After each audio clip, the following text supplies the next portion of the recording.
آقا کریم صلی اللہ تعالی علیہ وسلم جب لوگوں کو اسلام کی دعوت دیتے تو دعوت جن کو پیش کی جاتی کچھ متاثر ہوتے اور کچھ کے دلوں میں شدت کے ساتھ آقا کریم صلی اللہ علیہ وسلم کے لیے نفرت ہوتی، تو وہ لوگ جو رحمت عالم صلی اللہ علیہ وسلم کی دعوت کو قبول کر لیتے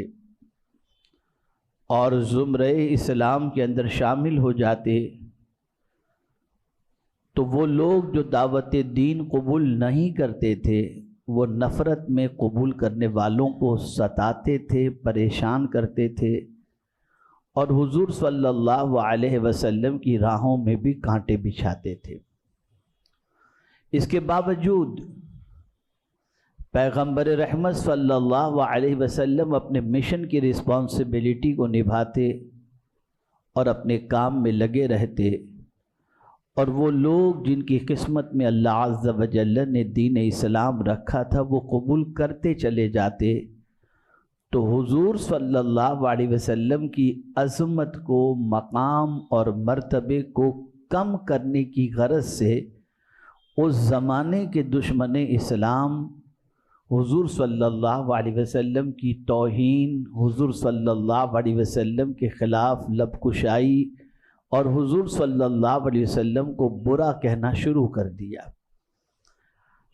ان کے ذہن میں یہ بات تھی کہ ہم اگر حضور صلی اللہ علیہ وسلم کی کرٹیسائز کریں گے تو لوگ حضور صلی اللہ علیہ وسلم سے دور ہو جائیں گے، ان کی عظمتیں ان کے دلوں سے نکل جائیں گی، تو میرے پروردگار نے حضور کی عظمت کو بیان کرنے کے لیے یہ آیہ کریمہ نازل فرما دی کہ تم کیا میرے محبوب صلی اللہ علیہ وسلم کو جانو اور ان کی عظمتوں کو جانو، وہ اتنے بلند و بالا مقام پر فائز ہیں کہ میں خود خدا ہو کر ان پر رحمت نازل کرتا ہوں، اور صرف یہ کام میں نہیں کرتا، میرے فرشتے بھی محبوب صلی اللہ علیہ وسلم پر رحمتوں کو نازل کرتے ہیں۔ یہ اتنی عظیم آیہ کریمہ ہے اور یہ اتنا عظیم حکم ہے اور درود شریف اتنا عظیم عمل ہے کہ میرے پیارے آقا صلی اللہ علیہ وسلم کے پیارے دیوانوں، درود اگر فرشتہ پڑھتا ہے تو اللہ تعالیٰ اس درود پڑھنے والے فرشتوں کو اپنا فرشتہ کہتا ہے۔ یوں تو سارے فرشتے اس کے ہیں۔ مثال کے طور پر میں آپ کو بتاؤں، حضرت آدم علیہ السلام کے لیے رب قدیر نے فرشتوں کو حکم دیا وَإِذْ قُلْنَا لِلْمَلَائِكَةِ اسْجُدُوا لِآدَمَ۔ اللہ فرماتا ہے جب ہم نے فرشتوں کو کہا کہ آدم کو سجدہ کرو تو سارے فرشتوں نے سجدہ کیا سوائے ابلیس کے، لیکن کہیں ان سجدہ کرنے والے فرشتوں کو یا ان کی نسبت کو اللہ نے اپنی طرف نہیں فرمائی، فرمایا فَسَجَدَ الْمَلَائِكَةُ كُلُّهُمْ أَجْمَعُونَ، سارے فرشتے حضرت آدم علیہ السلام کے سامنے جھک گئے۔ لیکن جب بات درود کی آتی ہے تو فرماتا ہے ان اللہ وملائکتہ، بے شک اللہ اور اس کے فرشتے۔ اللہ نے ان فرشتوں کی نسبت اپنی طرف کر کے بتائی کہ جو فرشتے ہیں وہ میرے تو ہیں ہی، لیکن میرے محبوب پر جو درود پڑھتے ہیں، رحمتیں نازل کرتے ہیں، وہ میرے خاص فرشتے ہیں۔ تو جو حضور صلی اللہ علیہ وسلم پر درود پیش کرتا ہے، آقا کریم صلی اللہ علیہ وسلم پر تحفہ درود پیش کرتا ہے، وہ عام نہیں ہو جاتا، اللہ کے خاص بندوں میں ہو جایا کرتا ہے۔ آپ ذرا سوچیں اور اندازہ لگائیں، آقا کریم صلی اللہ علیہ وسلم نے ارشاد فرمایا جو شخص شب جمعہ 100 مرتبہ درود پڑھے، 100 مرتبہ، سرکار صلی اللہ علیہ وسلم فرماتے اللہ اس کی 70 حاجتیں دنیا کی اور 30 حاجتیں آخرت کی پوری فرمائے گا۔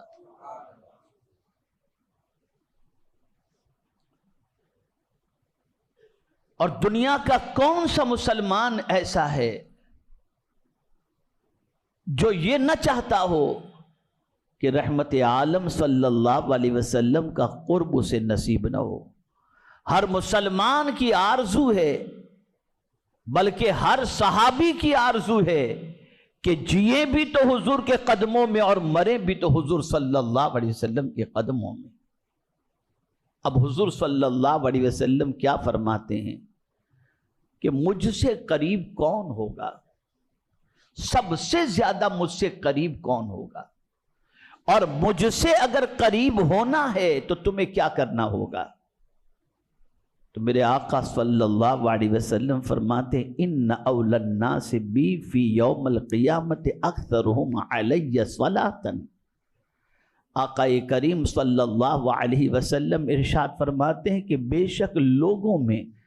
قیامت کے دن مجھ سے سب سے زیادہ قریب وہ ہوں گے جو کثرت سے مجھ پر درود پڑھتے ہوں گے۔ اس لیے کہ آخرت کے اندر کوئی ماں کے قریب ہونا پسند نہیں کرے گا، کوئی باپ کے قریب ہونا پسند نہ کرے گا، نہ ماں قریب کرنا پسند کرے گی، نہ باپ قریب کرنا پسند کرے گا، سب نفسی نفسی میں ہوں گے۔ ایک ہی ذات ہوگی جس کو اپنی امت کی فکر ہوگی، وہ ذات پیغمبر رحمت صلی اللہ علیہ وسلم کی ذات ہے۔ اور حضور صلی اللہ علیہ وسلم سے قریب ہونا ہے تو کثرت سے درود شریف کو اپنی عادت بناؤ۔ میرے پیارے آقا صلی اللہ تعالی علیہ وسلم کے پیارے دیوانوں، آپ ذرا دیکھیں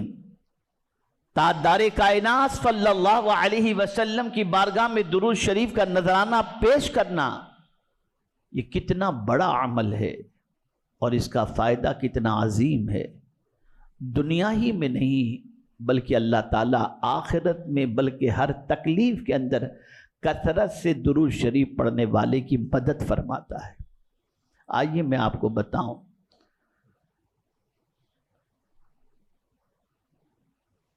ایک شخص سفر کے لیے روانہ ہوا، افضل الصلوات کے اندر یہ واقعہ موجود ہے، اور غالباً تفسیر روح البیان میں علامہ اسماعیل حقی رحمت اللہ تعالی علیہ نے بھی اس واقعے کو بیان کیا ہے۔ ایک شخص اپنے بیٹے کے ساتھ سفر پر روانہ ہوا، باپ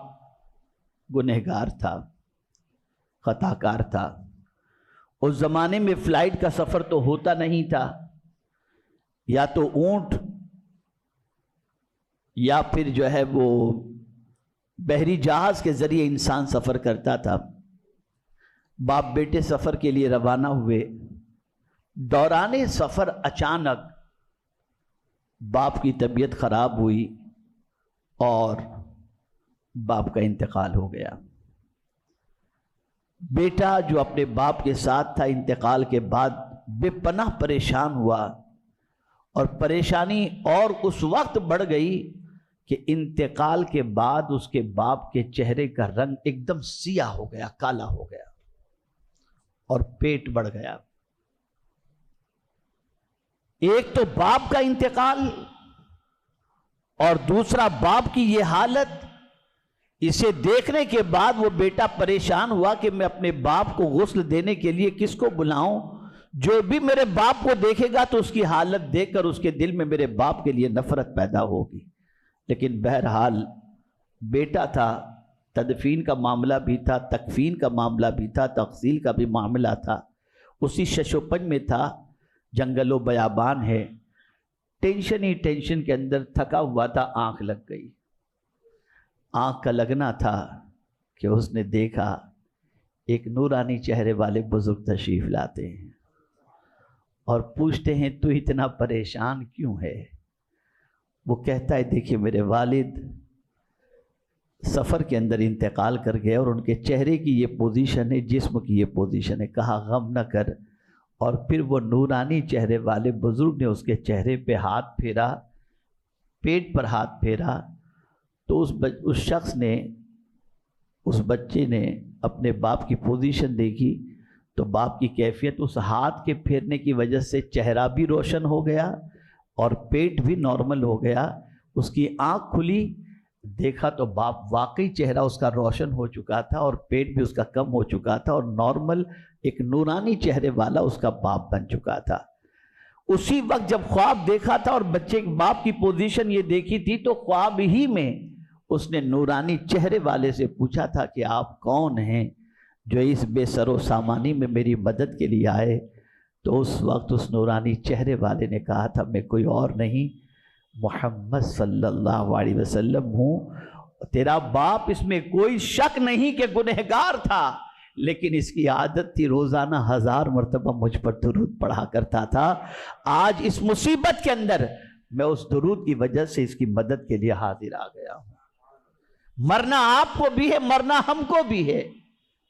لیکن مرنے کے بعد یہ درود اتنا کام آتا ہے، اتنا کام آتا ہے، جیتے جی بھی کام آتا ہے اور مرنے کے بعد بھی اللہ کے رسول صلی اللہ علیہ وسلم پر تحفہ درود و سلام پیش کیا جائے اور اس کی عادت اگر انسان بنا لے تو یہ درود اس کی دنیا کی مصیبتوں کے لیے بھی کافی ہے اور آخرت کی تکلیفوں کے ازالے کے لیے بھی کافی ہے. اسی کے ساتھ ساتھ حدیث مبارکہ میں ایک واقعہ اور ملتا ہے. قیامت کے دن بندے کے اعمال تولے جا رہے ہوں گے. ایک بندے کی سچویشن یہ ہوگی کہ کثرت گناہ کی بنیاد پر اس کا پلڑا اور گناہوں کا دفتر جب میزان پر رکھا جائے گا تو کثرت گناہ کی وجہ سے اس بندے کے لیے اللہ عز و جل کی جانب سے حکم ہوگا کہ گناہوں کی کثرت کی وجہ سے اس بندے کو جہنم میں ڈال دیا جائے. اس موقع پر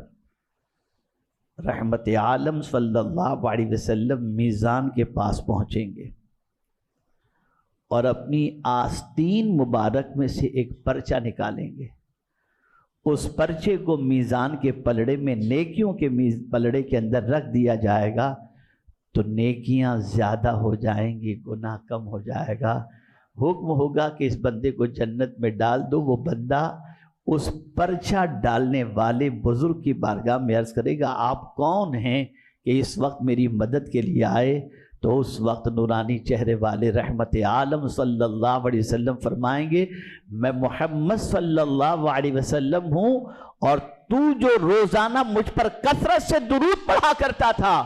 یہ درود اس پرچے کے اندر ہے جسے میں نے اس میزان میں ڈال دیا، جس سے تیری نیکیاں زیادہ ہو گئیں. پتہ چلا درود شریف ایک ایسا عمل ہے کہ جس کی بنیاد پر دنیا کی مصیبتیں بھی اللہ دور فرماتا ہے اور آخرت کی مصیبتیں بھی دور فرماتا ہے. اسی لیے فرمایا گیا کثرت سے درود شریف پڑھو. اور کثرت کے حوالے سے محدثین اور فقہا کا قول یہ ہے، کسی نے کہا کثرت سے مراد روزانہ 1000 مرتبہ، کسی نے کہا کثرت سے مراد روزانہ 700 مرتبہ، کسی نے کہا کثرت سے مراد 350 مرتبہ اور کسی نے کہا کثرت سے مراد کم از کم روزانہ 100 مرتبہ درود شریف پڑھنا چاہیے. میرے پیارے آقا صلی اللہ علیہ وسلم کے پیارے دیوانوں، جو شخص ایک مرتبہ رحمت عالم صلی اللہ علیہ وسلم پر درود پڑھتا ہے اللہ اس کے 10 گناہوں کو معاف فرماتا ہے، 10 نیکیاں عطا فرماتا ہے اور 10 درجے کو بلند فرمایا کرتا ہے.